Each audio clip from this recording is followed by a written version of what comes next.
본인이 거기서 튀어나와서 오대양이라고 하는 종교 집단을 만들고 회사를 운영하게 되었습니다. 여기에 소속된 사람들은 시한부 종말론에 빠지다 보니까 나중에 그들이 회사를 차리고 그 예수님이 언제 오신다라고 하는 교주의 말을 따라서 이제 집단으로 자살하는 일이 생겼어요. 그래서 나중에 찾아보니까 그 사람들이 한꺼번에 집단 자살했던 것이 그 어떤 회사의 지붕 위에서 좁은 공간에서 32명이나 되는 사람들이 집단으로 자살을 했고, 그것으로 인해서 사회적인 큰 충격을 주는 사건이 있었습니다.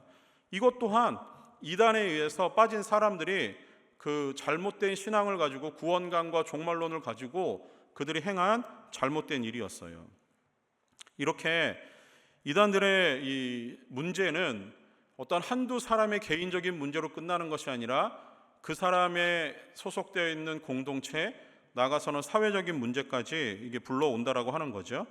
잘못된 신학과 교리에서 나오는 그 잘못된 가르침 때문에 자신들만 망하는 것이 아니라 이들로 인해서 사회적으로 큰 문제와 무리를 일으키는 것은, 그것으로 해서 많은 사람들이 피해를 보는 것은 어쩔 수 없는 일입니다. 그래서 이단이라고 하면은 상품으로 따진다라고 하면은 이단은 가짜 기독교예요. 그 이유는 그들은 하나님의 말씀, 곧 성경에서 완전히 떠나 있기 때문에 그렇습니다. 그러나 하나님의 말씀에 근거해서 가짜가 있다면 진짜가 있어요. 그래서 진짜는 진짜 기독교, 정통 기독교라고 표현을 합니다. 그래서 정통이라고 하는 말은 올바른 믿음, 올바른 견해, 올바른 의견을 가지고 있다라고 하는 의미가 있어요. 그래서 정통 기독교는 올바른 믿음, 올바른 견해 안에서 신앙생활을 하는 집단이 이 정통 기독교 집단이라고 할 수 있습니다. 자, 그러면은 가짜와 그리고 진짜, 이단과 정통을 구분하는 그 어떤 하나의 경계선, 기준이 있어야 되는데, 그것이 무엇이냐면은 그것이 바로 하나님의 말씀, 성경이라고 하는 겁니다. 하나님의 말씀이, 그리고 성경, 그것이 가짜와 진짜를 구분해내는 가장 확실한 잣대이고 기준입니다. 자, 그래서 오늘 말씀을 보면은 왜 그것이 가능한 것인가, 그렇게 되는 것인가를 우리가 조금 이야기를 나누도록 하겠습니다. 우리가 읽은 디모데후서는 그 앞에 있는 디모데전서와 함께 사도 바울이 기록한 성경입니다. 근데 성경을 조금 분류할 때 이 디모데전서와 후서는 목회 서신에 해당해요. 그러니까 따지고 보면은 굉장히 개인적인 이야기들을 담고 있는 책입니다. 그거는 사도 바울이 생각하는 아들과 같은 디모데에게, 목회하는 디모데에게 이런 글들을 써서, 편지를 써서 목회자의 마음, 목사의 마음은 이래야 돼, 이런 것을 지켜야 돼 라고 하는 그 어떤 개인적인 가르침을 주는 성경이에요. 근데 이것이 우리가 보고 있는 성경, 정경으로 채택된 이유는 이 안에 담겨져 있는 여러 가지 의미들이 예수 그리스도의 구원의 진리에서 벗어나지 않았고, 그것이 성경을 이루고 있는 거대한 주제와 잘 통하고 있기 때문에 개인에게 준 성경이긴 하지만, 편지이긴 하지만, 이것은 우리가 다 성경으로 인정을 하고 보고 있는 시점에 있습니다. 사도 바울은 죽기 전에 이 디모데에게 목사로서의 역할과 책임에 대해서 설명하기를 원했고, 그 가르침을 이 디모데 전서와 후서의 성경을 통해서, 편지를 통해서 알려주고 있습니다. 자, 그 중에서 우리가 읽은 본문인 이 디모데후서 3장, 이 말씀은 종말이 가까울수록 나타나는 현상에 대해서 먼저 설명을 합니다. 3장 5절 말씀에 종말의 때는 이런 일이 나타날 것이다 라는 부분이 2절에서부터 4절에 쭉 나오면서 5절에서는 이런 구절이 나와요. 경건의 모양은 있으나 경건의 능력은 부인하니 이 같은 자들에게서는 내가 돌아서라 라고 하는 겁니다. 자, 이 말씀이 뭐냐면은 경건의 모양은 있으나 경건의 능력을 부인하는 자들이 종말의 때에는 활개를 치며 돌아다닌다라고 하는 거예요. 따지고 보면은 외형적으로, 경건의 모양, 외형적으로는 그들이 그리스도인처럼 보입니다. 그러나 그의 신앙과 믿음은 경건에서 오는 능력들을 부인하는 자들이에요. 경건에서 오는 능력들은 곧 복음을 의미합니다. 그러면 해석하면 이런 거예요. 겉으로 보기에는 그리스도인 같아요. 그런데 복음에서 오는 경건의 능력을 부인하는 자들이니 그들은 복음에 대해서 부인하는 자들이라고 하는 거예요. 복음의 능력을 믿지 않으니 당연히 그들은 복음에 대해서 전혀 상관없는 사람들입니다. 그래서 7절 말씀에서는 이런 말씀이 있어요. 항상 배우나 끝내 진리의 지식에 이를 수 없는 사람들이라는 거예요. 경건의 모양만 있고 경건의 능력, 복음의 능력을 부정하는 그들은 끝내는 진리의 지식에 이를 수 없는 자들이라는 겁니다. 진리의 지식에 이를 수 없다라고 하는 것은 구원 얻는 복음이 주는 가장 놀라운 혜택, 복음의 능력에 그들이 도달할 수 없다라고 하는 거예요. 그러면서 구체적으로 8절 말씀에서는 3장 8절에서는 그 두 사람의 이야기를 꺼내면서 이 사람들이 바로 그런 사람들이다라고 이야기를 하는데, 그 사람들의 이름이 얀네와 얀브레라는 사람들입니다. 자, 이 사람들은 누구냐면은 모세 시절로 쭉 거슬러 올라가야 돼요. 모세가 애굽의 바로 앞에서 10가지 재앙들을 내릴 때 그 첫 번째 재앙이 뱀을 가지고 있는 지팡이를 바닥에 던졌을 때 뱀으로 변하는 사건이 있었습니다. 그때 애굽의 술사들이 모여 있을 때 그 일들을 똑같이 시연해낼 수 있는 능력들이 그들에게 있었어요. 자, 근데 성경에서는, 출애굽기에서는 그들의 이름이 거명되진 않아요. 나오진 않는데, 아마 전통적으로 그때 모세를 대적하며 모세가 행한 이적들의 시연들을 따라했던 술사들, 그들의 이름이 얀네와 얀브레라는 것은 이 어떤 히브리 사람들에게 있어서는 그냥 일반적인 상식으로 알고 있는 이름들이라고 생각하면 됩니다. 그 얀네와 얀브레가 모세의 이적을 흉내내었던 것처럼 지금 마지막 때에 경건의 모양은 있으나 능력을 갖추지 않은 자들은 바로 그런 사람들이라고 하는 거예요. 그들이 얀네와 얀브레가 모세의 그 어떤 것에 대해서 대적하였듯이 그들이 곧 하나님의 뜻에 대적하였던 것이고, 하나님의 뜻을 방해하고 회방하는 그런 나쁜 가짜들이었다라고 하는 거죠. 결국 그들은 구원에 이를 수 없는 지식을 가진, 구원에 이르지 못하는 사람들이었다라고 하는 겁니다. 자, 이렇게 종말의 때는 이런 부류들이 기승을 한다라고 해요. 자, 그러면서 3장 13절 말씀에서는 이런 말씀을 합니다. 자, 악한 사람들과 속이는 자들은 더욱 악하여져서 속이기도 하고 속기도 하고, 이렇게 나와요. 그러니까 종말의 때 어떤 일들이 벌어질 것에 대해서 지금 쭉 이야기를 하는 가운데, 잘못된 믿음을 가진 사람들은 더 악한 사람들이 되고, 또 남들을 속이는 일에 그들이 더 많이 가담을 하고, 그 일이 마치 자신의 일인 양 그들이 잘못된 곳을 향해서 휩쓸려 간다라고 하는 거죠. 자, 이렇게 종말의 때에 벌어지는 일들을 보여주면서 사도 바울은 오늘 우리가 읽은 14절 말씀에서 이들과 비교되는, 이 가짜들과 비교되는 정통 신앙을 가진 사람들은 어떻게 해야 되는 것인가? 이 14절 우리가 읽은 본문에 이렇게 나옵니다. 그러나 너는 그런 사람들과는 다르게 배우고 확실한 일에 거하라는 거예요. 악하고 거짓된 것들을 추구하는 사람들과는 달리 올바른 복음과 그 진리의 말씀에 굳게 서서 믿음을 지키고 너희의 신앙생활을 하면서 하나님의 뜻을 묻고 따르라는 겁니다. 그래서 그들과 구별되는 그 어떤 하나의 기준, 그것은 성경이라고 하는 거예요. 정통 신앙을 가진 우리는 그 성경을 하나님이 기록해 주신 유일하고 정확하고 오류가 없는 하나님의 말씀으로 믿고 인정하는 사람들입니다. 그래서 정통 신앙을 가진 사람들과 가짜 신앙을 가진 사람들은 하나님의 말씀인 성경을 바라보는 관점과 태도가 달라요.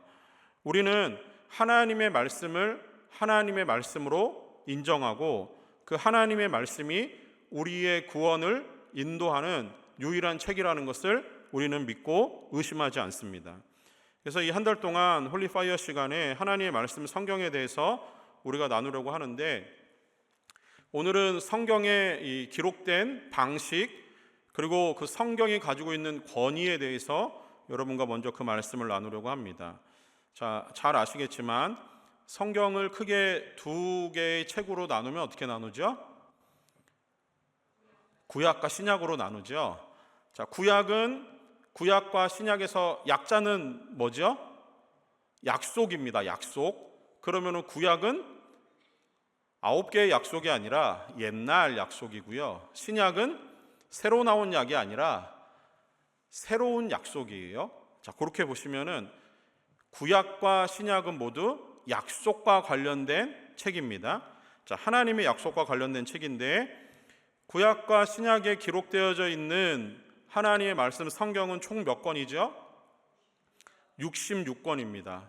자, 66권 중에 구약은 몇 권?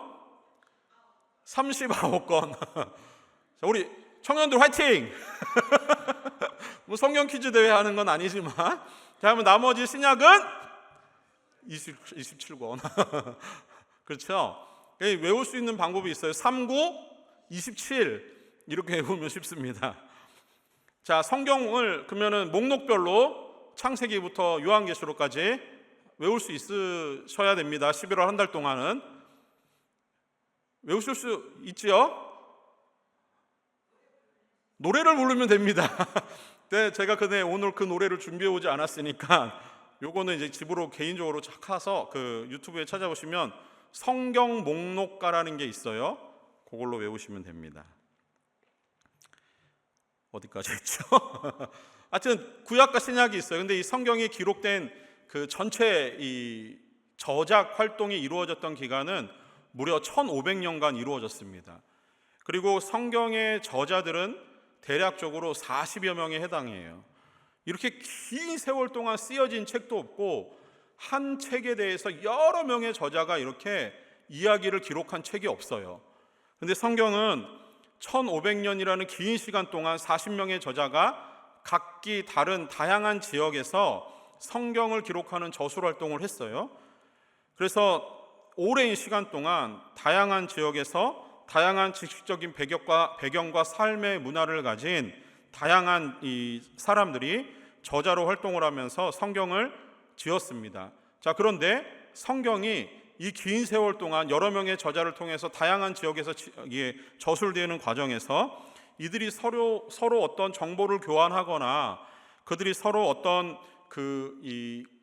기록하는 것에 대한 주제를 나눈 적은 없어요. 그냥 그들은 있는 그곳에서 성경을 기록했을 뿐입니다.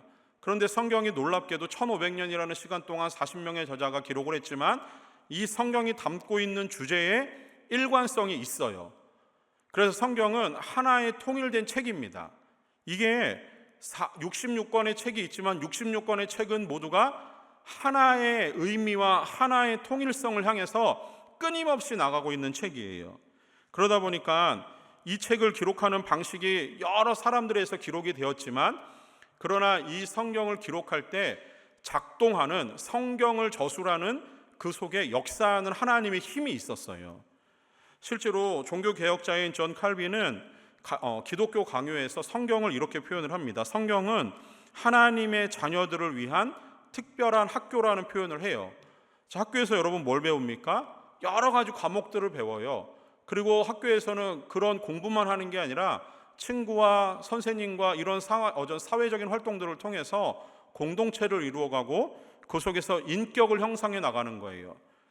존 칼빈이 성경을 이렇게 하나님의 자녀들을 위한 특별한 학교라고 한 이유는 성경을 통해서 그들이 하나님을 배우고 그 속에서 예수 그리스도의 성품을 닮아가기 때문에 이런 표현을 한 겁니다.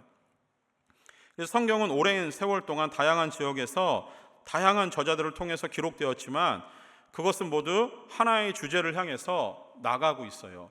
그렇게 될 수 있었던 가장 큰 힘이 우리가 읽은 3장 16절 말씀에 나옵니다. 그것은 바로 하나님의 영감, 하나님의 감동에 의해서 기록되어졌기 때문에 이것이 가능한 일이었습니다. 성경이 기록될 당시에 성경의 저자들에게 하나님이 특별한 방식으로 역사하시고 일하셨어요. 성령의 영감, 성령의 감동이라고 하는 것을 먼저 좀 나눌 때 이것을 나누기 전에 조금 필요한 지식적인 게 있습니다. 하나님은 우리에게 하나님 스스로를 알려주시는 방법으로 두 가지를 택하셨어요. 우리는 신학적으로 이것을 일반 계시, 또 하나는 자연 계시, 또 하나는 특별 계시라고 부릅니다. 근데 일반 계시는 이런 거예요. 계시라고 하는 거는 이런 의미가 있습니다. 하나님께서 마치 무슨 베일을 벗고 알려주시듯이 하나님이 우리에게 알려주시는 방식이에요. 그래서 하나님은 우리에게 어떤 방식으로 하나님을 알려주시기를 원하는데 그게 두 가지 방법이라는 거예요. 하나는 일반적인 방식이 있고 또 하나는 특별한 방식으로 알려주셨다라고 하는 겁니다. 자, 그런데 이렇게 하나님이 알려주셨는데 만약에 하나님이 우리에게 당신을 스스로 계시해서 보여주시지 않으면은 우리는 어떤 지식을 가져도 하나님을 알아갈 방법이 전혀 없어요. 하나님이 보여주시고 계시하시는 계시의 범위 안에서만 우리는 하나님을 알 수 있습니다. 그 이유는 너무 당연해요. 우리는 만들어진 존재이고 하나님은 우리를 만드신 존재이기 때문에 만들어진 존재가 감히 하나님 만드신 존재에 대해서 보여달라고도 할 수 없지만 그 하나님을 우리 스스로의 지혜로 찾아갈 수 없기 때문에 하나님이 오셔서 열어주셔야만 우리는 하나님을 알 수 있는 것은 어떻게 보면은 지극히 당연한 사실입니다. 자, 그러면은 일반 계시는 무엇이냐면은 일반 계시를 통해서도 희뿌연하지만 정확하지는 않지만 하나님이 계시다라고 하는 하나님의 존재의 방식에 대해서는 알 수 있어요. 이게 무슨 얘기냐면은 일반 계시는 예수님을 모르는 사람들이나 예수님을 믿지 않는 사람들에게도 그 사람들에게도 하나님은 계시는구나 라는 것을 알려주는 방법입니다. 그래서 일반 계시에 해당하는 것은 자연 가운데 펼쳐져 있는 하나님의 섭리와 질서, 그리고 사람들 안에 심겨져 있는 모든 사람 안에 심겨져 있는 종교심, 그리고 또 모든 사람 안에 존재하는 양심을 통해서 하나님을 믿거나 믿지 않는 사람들은 모두 하나님이 계시다라고 하는 것을 알게 돼요. 자, 첫 번째 자연의 섭리와 질서에 대해서 얘기를 해보면 하나님은 자연의 섭리와 질서 안에 하나님의 지혜를 심어 놓으셨어요. 그래서 자연의 움직임을 통해서 우리는 하나님이 살아계시구나, 하나님이 계시는구나 라는 것을 알 수 있습니다. 혹시 여러분 그랜드 캐년을 혹시 가보셨습니까? 제가 미국에 오면서 제일 가고 싶었던 곳 중에 하나가 그랜드 캐년이었어요. 그래서 다른 곳 여행 안 하고 시간 딱 있을 때 거기를 한번 제일 먼저 갔었는데 그랜드 캐년을 딱 가서 눈앞에 펼쳐진 그 캐년의 모습을 딱 보는 순간 한마디도 못 하겠더라고요. 딱 할 수 있는 건 와 이거였어요.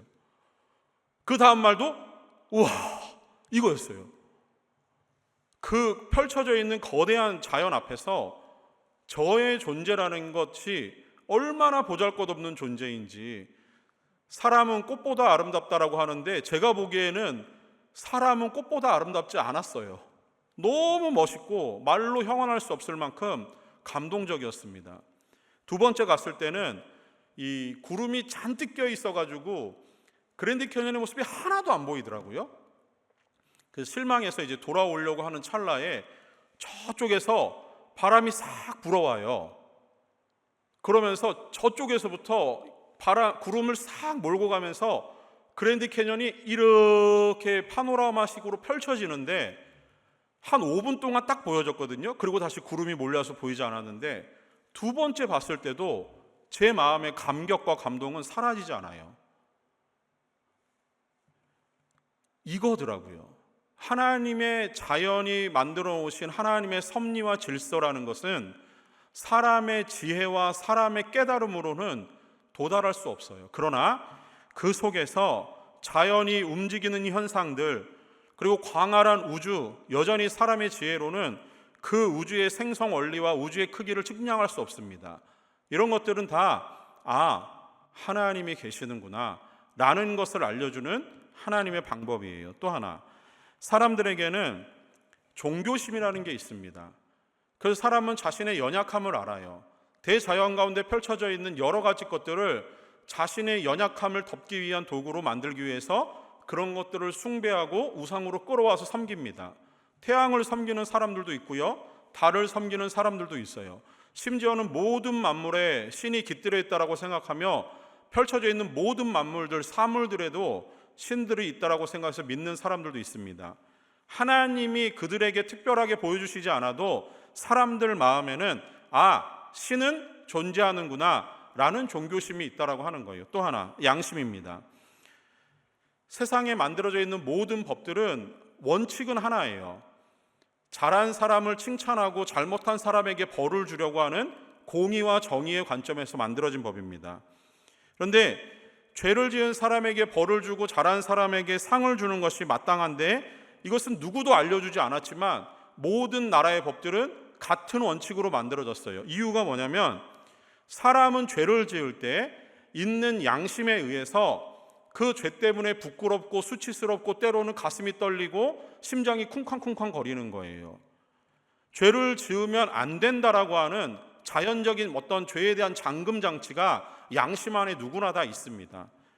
양심 안에서 우리는 죄를 판단하시는 신에 대한 존재를 희미하게 느끼는 거예요. 그러니 죄를 지었을 때 우리의 양심은 몸의 여러 가지 반응을 통해서 나타나는 거죠. 이게 하나님이 존재하시는 일반적인 계시의 영역 안에서 그렇게 하나님이 우리에게 보여주신다고 하는 거예요. 그런데 일반 계시는 하나님이 주신 것이기 때문에 하나님에 대해서 하나님의 존재를 알려주는 방식, 그리고 일반 계시 안에는 하나님의 신성과 능력에 대해서 언제나 담겨져 있는 부분이 있습니다. 그러나 타락한 인간은 그 일반 계시 안에서 그것만으로는 하나님에 대한 참 지식, 구원에 이르는 참된 지혜를 얻을 길이 없습니다. 왜냐하면 타락과 함께 인간의 본성도 타락을 했고 인간의 양심도 타락을 해서 전적으로 무능력해지고 부패하였기 때문에 하나님의 존재와 하나님의 속성에 대한 깊은 이해와 참 지혜에 도달할 수 없는 인간은 그것에 대해서 눈이 멀어버린 상태이기 때문에 그래요. 따라서 하나님은 일반 계시를 넘어서는 특별한 계시를 하나님의 백성들, 특별한 사람들에게 열어주셨습니다. 그 특별한 사람들이 하나님이 보여주시는 특별한 계시의 영역 안에서 하나님을 볼 수 있게 하나님 하셨어요. 자, 특별한 계시는 말 그대로 하나님이 하나님을 알려주시는 특별한 방법이에요. 이게 구약 성경이나 신약 성경에서 특별 계시의 방법들이 여러 개가 나와요.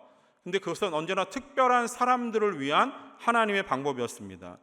그래서 하나님의 그 특별한 사람들에게 하나님은 이 특별한 계시를 통해서 하나님의 은혜가 무엇이고 하나님께 영광을 돌리고 하나님께 감사하며 예배하는 사람들로 만드시기 위해서 하나님은 특별한 계시를 보여주셨어요. 성경에 나오는 특별 계시의 방법들은 몇 가지가 있는데 그 중에 하나가 친히 하나님이 임재하시는 방법도 하나님은 택하셨습니다. 물론 하나님은 보이지 않아요. 그러나 하나님이 거기에 임재하셨다라고 하는 구름, 아니면은 연기, 바람, 또 이런 어떤 그 불과 같은 현상들을 통해서 하나님이 저기 임하셨구나라고 하는 특별한 계시의 방법을 보여주셨습니다. 또 있어요. 꿈입니다. 꿈 역시 어떤 특별한 사람들에게는 하나님이 살아계시고 하나님을 향한 그 특별한 알려주시는 방법으로 꿈도 사용을 하세요. 또 누군가에게는 환상으로 하나님의 특별 계시를 주셔요.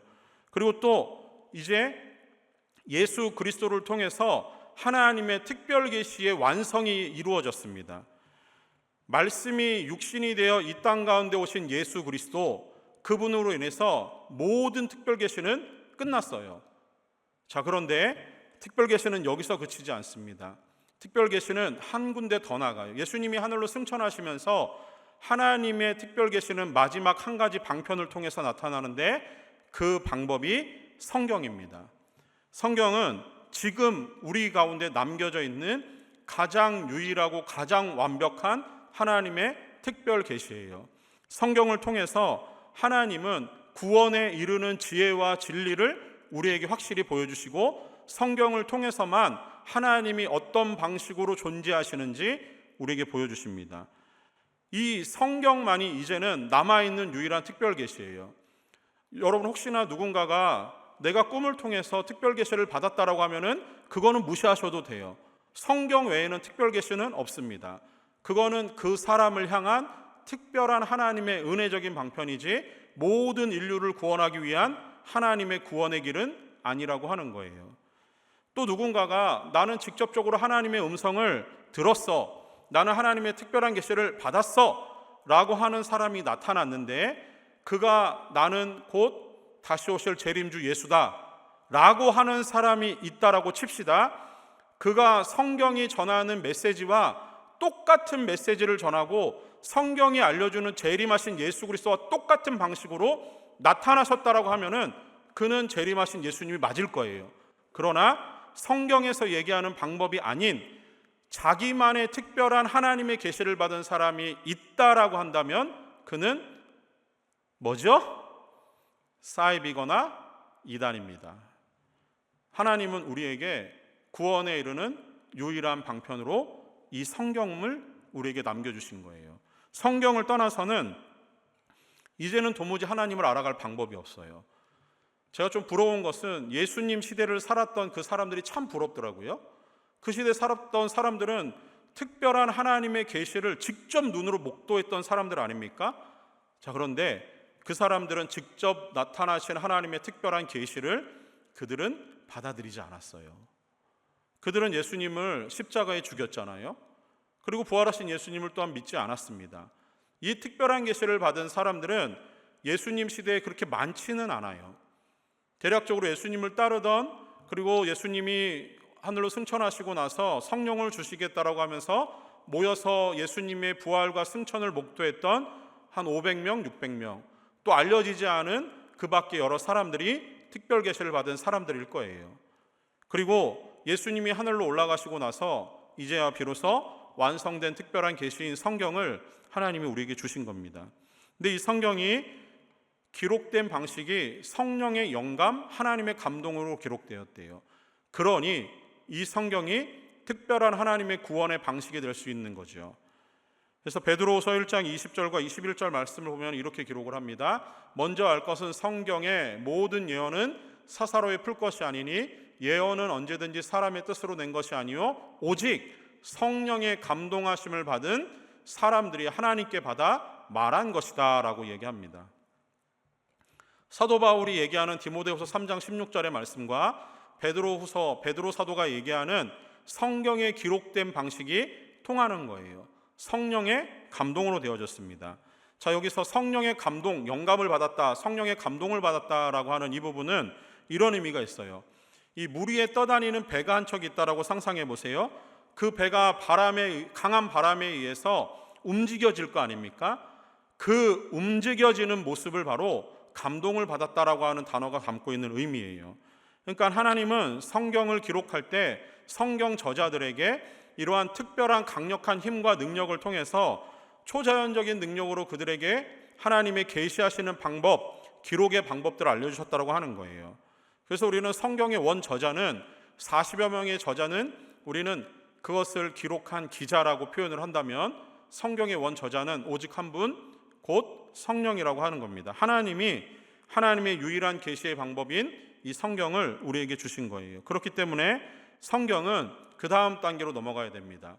하나님의 영감으로 기록됐다는 성경의 영감성과 함께 그 다음 단계는 이 성경은 하나님의 영감으로 기록되었기 때문에 성경의 권위는 곧 하나님의 말씀의 권위와 버금가는 권위입니다. 그래서 하나님의 말씀의 권위, 그것은 성경에는 오류가 없다라고 하는 거예요. 성경 전체는 하나님의 참여에 의해서 기록되어진 하나님의 책이기 때문에 성경은 하나님의 특별한 신성한 능력과 권위를 가지고 있는 책입니다. 그래서 성경은 하나님의 권위이며 성경을 풀어 해석할 때는 성령 하나님의 특별한 비추심, 조명과 감동이 필요한 거예요. 만약에 그것이 없이는 이 성경을 사사로이 풀 수 있는 지혜와 능력을 가진 사람은 세상에 존재하지 않는다고 하는 거죠. 또한 성경은 성령 외에 다른 어떤 것으로부터도 지지를 받지 않아요. 서포터를 받지 않으며 오직 성경은 성령으로만 그 서포터를 받게 되어 있습니다. 그래서 성경을 해석할 때는 성령의 조명하심도 필요한 것이고 성경의 해석은 성경을 통해서 성경 안에서 해석을 해내는 거예요. 물론 말씀드린 대로 1500년이라는 시간을 가지고 있지만, 그리고 다양한 저자에서 기록이 되어 있지만, 말씀드린 대로 하나의 주제를 다루고 있기 때문에 성경은 신약 성경이건 구약 성경이건 해석할 때는 신약과 구약을 오고 가면서 해석하는 게 가능한 거예요. 이유는 성경이 그렇게 우리에게 주신 하나님의 말씀이기 때문에 그렇습니다. 그래서 성경은 언제나 성령의 도우심을 따라서 성경 안에서 성경을 해석하는 방법이 가장 지혜로운 방법이라고 하는 거예요. 자, 그런데 천주교는 이 성경의 권위에 대해서 그들이 가진 전통과 성경 밖에 있는 다른 책들을 인정하면서 스스로가 성경의 권위를 깎아내리는 일들을 하게 됩니다. 그들은 성경보다 성경을 해석하는 교황의 말을 더 높은 권위에 두고, 그리고 그것을 전통으로 삼아서 교황의 해석은 오류가 없다라고 생각을 하게 됩니다. 그것이 성경에서 말하는 것이 아니어도 그들은 전통적으로 교황이 내린 해석이 성경보다 앞선다라고 생각을 해요. 그래서 교황의 해석을 그들은 더 따라갑니다. 그러니 교황의 한마디 말이 그들에게 전파됐을 때는 그들에게는 성경의 권위보다 위에 있기 때문에 귀를 쫑긋 세우고 교황의 말을 들어야 되는 거예요. 그리고 교황의 말씀은 그들의 삶을 살아가는 가장 강력한 의지와 원동력이 되는 겁니다. 그러니 천주교를 생각했을 때 이 종교가 얼마나 인간 중심적이고 잘못된 방향을 향해서 가고 있는지 우리에게 여실히 보여주는 부분이에요. 그러나 우리는 올바른 믿음과 지식을 가진 성도로서 하나님의 말씀을 그 최고의 권위로 인정을 하고 우리는 그것을 믿고 따라가는 사람들입니다. 만약에 여러분이 이 성경의 권위를 하나님의 말씀의 권위로 인정을 하신다면 그 말씀을 읽고 묵상하고 공부하면서 그 말씀을 가지고 삶으로 살아내셔야만 여러분 스스로가 하나님의 말씀을 인정하는, 권위를 인정하는 것에 똑같은 거예요. 성경은 하나님의 말씀으로 믿으신다면 우리의 삶의 구석구석에서 하나님의 말씀을 실천하고 순종하는 것이 하나님의 말씀의 권위를 인정하고 드러내는 것이라는 거죠. 이 사실에 대해서 디모데후서 3장 16절과 17절 말씀에서는 이렇게 증거를 합니다. 우리가 읽었지만 다시 한번 읽어볼게요. 모든 성경은 하나님의 감동으로 된 것으로 교훈과 책망과 바르게 함과 의로 교육하기에 유익하니 이는 하나님의 사람으로 온전하게 하며 모든 선한 일을 행할 능력을 갖추게 하려 함이라. 아멘. 우리는 때때로 하나님의 말씀이 성경은 구원을 위한 진리를 알려주는 책이기 때문에 또 그리고 그렇기 때문에 어쩌면은 교회 안에서 예배 시간에만 그것이 필요하다라고 생각할지 모르겠지만 여러분이 하나님의 말씀에 권위를 인정하신다라고 하면은 이 말씀은 여러분의 삶으로 가져가서 여러분의 삶으로 살아가야 됩니다. 성경은 단순히 우리의 삶을, 우리의 내면을 어떤 수양이나 인격 형성을 위해서 필요한 책이 아니라 그것은 언제나 우리의 삶을 연결하는 가장 중요한 하나님의 말씀이라고 하는 거예요. 만약에 여러분이 교회 안에서만 예배 시간에만 또는 이것을 읽을 때 내 인격의 수양을 위해서만 읽는 책으로 그치고 있다면 여러분은 스스로가 하나님의 말씀에 대한 권위를 인정하지 않고 깎아내리는 사람이 될 겁니다. 간단하게 말하면 이런 거예요. 여러분이 만약에 여러분의 아버지의 말씀을 권위를 인정한다라고 하면은 아버지가 말씀하신 것을 여러분은 삶으로 순종할 때 그 아버지의 말씀의 권위가 생기는 거예요. 마찬가지로 하나님의 말씀의 권위는 여러분들이 살아가는 삶의 방식에 의해서 하나님의 말씀의 권위가 생겨납니다. 16세기 유럽은 로마 카톨릭의 영향력 아래서 살아왔습니다. 그러다 보니까 중세를 마감하고 이제 그 다음으로 넘어가는 이 시기에 로마 카톨릭이라고 하는 종교는 그들이 가지고 있는 어떤 삶의 정신들, 그들이 보여주는 교리적인 여러 가지 일들, 그런 것들이 유럽 사람들의 모든 삶 속에 가장 뿌리 깊게 내려있는 그 큰 영향을 미치는 가장 중요한 정신이었어요. 당시 로마 카톨릭은 엄청난 부를 축적하고 있었고 그들이 가진 권력은, 교황의 권력은 황제의 권력에 버금가는 권력이었습니다. 때로는 황제의 권력을 짓누르고 로마의 그 교황의 권력은 황제의 이 어떤 권력을 뛰어넘는 수준에 있었어요. 당시 로마 카톨릭은 우리가 교회라고 부르는 그 집단이었습니다. 그들은 교회라는 이름을 가지고 활동을 하면서 사람들로부터 종교세를 받아요. 세금을 걷습니다. 그리고 사제직분을 감당하는 사람들은 그 사제직분을 사들이기 위해서 돈으로 매수하는 일들이 일어났습니다. 정치 권력을 얻기 위해서 뒷거래를 하고 정치 권력과 야합을 하면서 지저분하고 타락한 종교 집단으로 중세 말미에 이 로마 카톨릭은 전락을 합니다. 교회는 이 성전을 건축하기 위해서, 멋지고 화려한 성전을 짓기 위해서 그 여러 그 방면에서 돈을 걷어야 될 필요가 생겼어요. 또한 교황은 고가의 사치품들을 끌어모으기 위해서 많은 자금이 필요했습니다. 그러다 보니까 교회는 이 재정들을 충당하기 위해서 사람들을 속여서 면죄부라는 것을 판매하게 되었습니다. 이 면죄부라는 것은 이 로마 교회가 가지고 있는 중요한 교리 중에 하나에서 나와요. 로마 카톨릭의 교리는 천국과 지옥 가기 전에 연옥이라는 곳이 있다라고 생각해요. 거기는 잠시 그냥 대기하는 장소예요. 죽은 사람이 대기하는 장소인데, 연옥에 있는 사람들이 천국으로 갈지 지옥으로 갈지를 결정하는 방법 중에 하나가 현재를 살아있는 사람들의 착한 행실, 그것을 따라서 연옥에 머물러 있는 영혼이 하나님 나라로 갈지 지옥으로 갈지가 결정된다고 생각을 했습니다. 근데 당시 로마 교황청은 면죄부를 판매하기 시작한 거예요.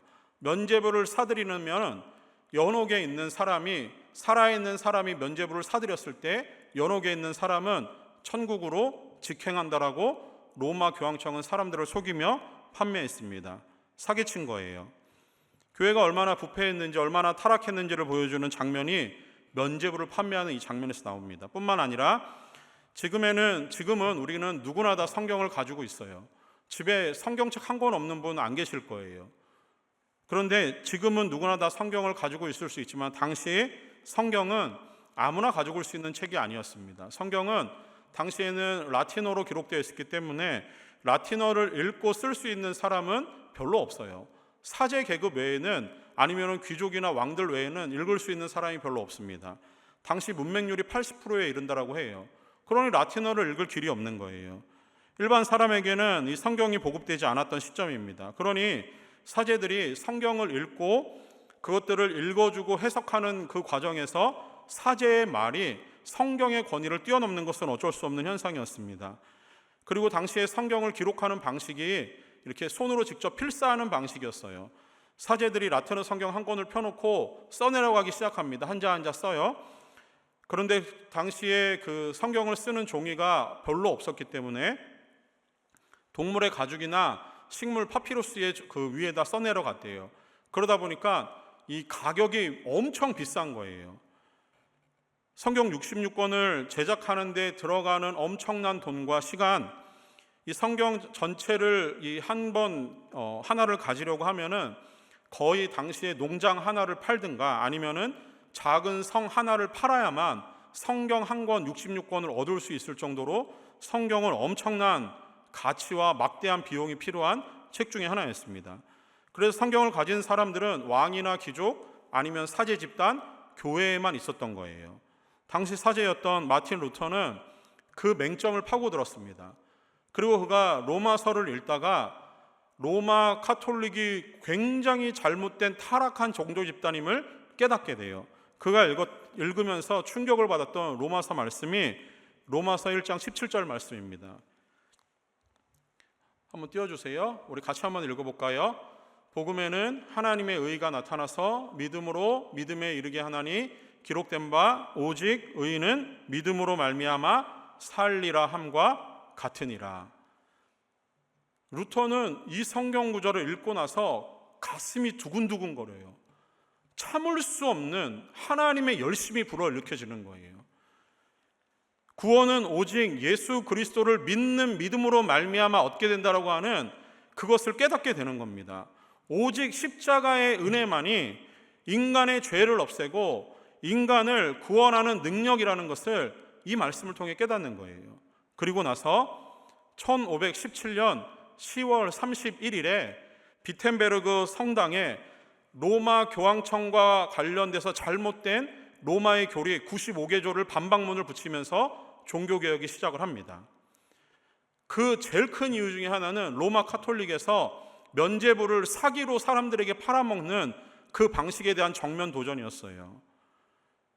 그것과 함께 1440년에 구텐베르그라고 하는 독일의 기술자가 금속 활자를 인쇄할 수 있는 기술을 발명해냅니다. 이게 되게 놀라운 거예요. 하나님의 은혜의 시점이 얼마나 잘 들어왔는지. 예전에는 성경 한 권을 필사하는데 사제들이 달라들어서 2달여의 시간이 걸렸대요. 그런데 구텐베르그의 이 금속 활자가 발명되고 나서 그때부터는 한 주일마다 한 주가 흘러갈 때마다 성경이 무려 500권씩 복사할 수 있는 인쇄술이 발달한 거예요. 그 전에는 사제들에 의해서 집중되어져 있는 이 성경이 이제는 많은 사람들에게 보급되는 계기가 된 겁니다. 이것이 종교개혁의 시작이에요. 마틴 루터는 종교개혁을 시작하면서 오직 말씀, 오직 은혜라는 기치 아래 종교개혁을 시작을 합니다. 그것을 마음에 새기며 로마 교회에 완전히 잘못된 왜곡된 성경관을 깨뜨리고 하나님의 말씀의 권위를 다시 하나님의 권위에 올려놓기 위해서 마틴 루터는 부단히 애를 씁니다. 그게 바로 어제 있었던 일인 거예요. 10월 31일. 그래서 보통 한국교회는 그 10월 마지막 주에 종교개혁 주일이라고 해서 종교개혁에 대한 그 기억들, 그 정신을 다시 한번 되살리면서 예배드리는 주일로 보냅니다. 자, 뿐만 아니라 그 이후에 존 칼빈은 스위스 제네바에서 제네바를 그 종교개혁의 중심 도시로 삼고자 하는 일을 합니다. 그래서 제네바를 정치, 경제, 사회, 사람들의 모든 영역에서 성경적인 가르침으로 사람들이 살아갈 수 있도록 그가 부단히 애를 씁니다. 종교개혁은 단순히 로마 카톨릭을 무너뜨리고 개혁하자라는 것에 그친 게 아니에요. 그것을 뛰어넘어서 잘못된 성경, 하나님의 권위를 원래 위치로 올려놓고 그리고 사람들의 삶의 방식을 하나님의 말씀에 비추어서 올바른 방식으로 살아가게 하려고 하는 것이 종교개혁입니다. 진정한 성경의 권위는 교회 안에서만 살아가는 것이 아니라 실제로 그 성경의 권위를 인정하고 예수 그리스도를 믿음으로 살아가는 모든 성도의 삶 가운데 모든 삶의 영역에서 하나님의 말씀이 살아 움직이도록 그 말씀에 순종하고 살아가는 몸부림치는 여러분들을 통해서 하나님의 말씀의 권위가 회복되는 거예요. 때로는 하나님의 말씀을 위해서 핍박을 당하고 박해를 당하고 그 말씀 때문에 물러서지 않고 버티고 지키려고 하다가 때로는 생명을 잃는 순간이 와도 하나님의 말씀의 권위가 무엇인지를 아는 사람들은 절대로 물러서지 않습니다. 누구는 이 말씀을 순종하기 위해서 생명을 내던지고 지켜냈기 때문에 하나님의 말씀의 권위는 그 사람에게는 자신의 생명보다 높은 권위가 될 수 있는 거예요. 사랑하는 여러분, 여러분은 하나님의 말씀인 성경을 얼마나 귀히 여기시고 얼마나 깊이 사랑하십니까? 그 말씀의 권위를 여러분은 얼마나 깊은 삶의 과정에서 인정하고 계십니까? 혹시나 여러분의 손에 성경책 한 권 들려있지 않고 일주일을 살아가는데 삶에 아무런 문제가 나타나지 않고 성경을 대면하지 않았는데도 불구하고 내 삶이 승승장구하는 그런 성공적인 삶을 살고 있다면 여러분의 삶을 돌아봐야 됩니다. 여러분은 그런 삶을 살아가는 순간 여러분은 하나님의 말씀의 권위로 살아가는 사람들이 아니라 자기 스스로의 능력과 힘으로 살아가는 사람들에 불과한 거예요. 여러분들이 정말 구원을 얻은 성도라면 적어도 성경이 우리에게 주는 큰 유익인 구원에 이르는 진리를 깨달은 사람들이라면 여러분은 하나님의 능력과 말씀이 주는 하나님의 권위를 인정하시고 그 말씀으로 여러분의 삶에 찾아오는 위기와 어려움을 버티고 그 말씀을 통해 지탱하는 유일한 힘을 하나님 말씀에서 얻어나가기를 소망합니다. 그렇게 하나님의 말씀을 사랑하는 우리 비전 청년부가 되기를 원해요. 이 말씀이 주는 교훈을 따라서 이 말씀이 주는 그 길을 향해서 방향을 잃지 않고 한 걸음 한 걸음 나갈 수 있는 우리 모두가 될 수 있기를 간절히 소망합니다.